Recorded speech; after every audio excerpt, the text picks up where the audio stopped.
بسم اللہ الرحمن الرحیم۔ حضرت اسماعیل علیہ السلام کا تذکرہ چل رہا ہے۔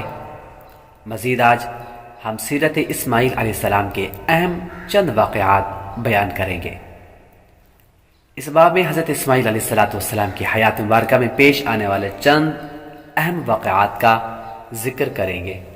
آج کی ویڈیو کی طرف بڑھنے سے پہلے آپ لوگوں سے صرف ایک ہی گزارش کروں گا، اگر آپ نے ابھی تک ہمارے چینل کو سبسکرائب نہیں کیا تو جلدی سے چینل کو سبسکرائب کریں، بیل آئیکن ضرور دبائیں، ویڈیو کو لائک اور شیئر کریں، کمنٹ سیکشن کے اندر اپنے رائے کا اظہار ضرور کیجئے۔ اس سے ہمیں موٹیویشن ملتا ہے کہ ہم مزید اچھی ویڈیوز بنا سکیں۔ حضرت اسماعیل علیہ السلام کو سرزمین حرم چھوڑنا اور دعائے ابراہیمی۔ ننھی عمر میں ہی آپ علیہ السلام کے والد محترم حضرت ابراہیم علیہ السلام نے آپ علیہ السلام کو والدہ محترمہ حضرت حاجرہ رضی اللہ عنہا کے ہمراہ سرزمین حرم چھوڑ دیا۔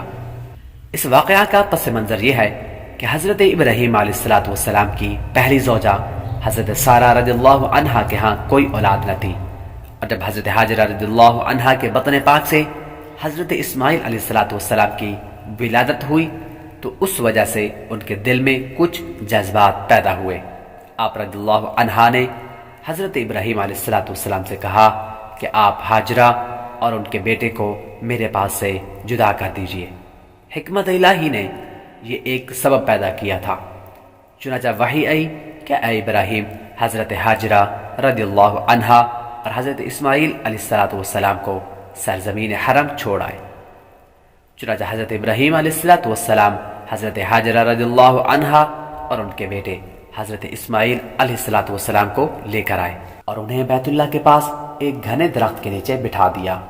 یہ درخت مسجد کے اوپر والی جانب میں اس جگہ تھا جہاں زمزم ہے۔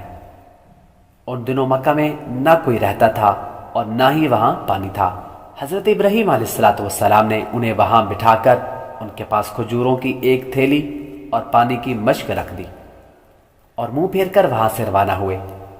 حضرت اسماعیل علیہ السلام کی والدہ ان کے پیچھے گئی اور عرض کی، اے ابراہیم، آپ ہمیں ایسی وادی میں چھوڑ کر کہاں جا رہے ہیں جس میں نہ کوئی انسان ہے نہ ہی کوئی اور چیز۔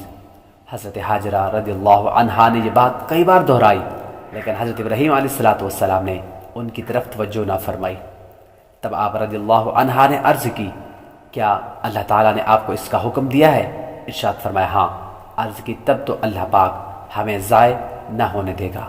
پھر آپ لوٹ گئی اور حضرت ابراہیم علیہ السلام روانہ ہو گئے، یہاں تک کہ جب ثنیہ پہاڑی پر پہنچے اور ان کی نظروں سے اوجھل ہو گئے تو آپ علیہ السلام نے بیت اللہ کی طرف منہ کر کے ہاتھ اٹھائے اور دعا کی۔ کل والی ویڈیو کے اندر انشاءاللہ تعالی ہم حضرت اسماعیل علیہ السلام کی پیاس اور چشمہ زمزم کا واقعہ بیان کریں گے۔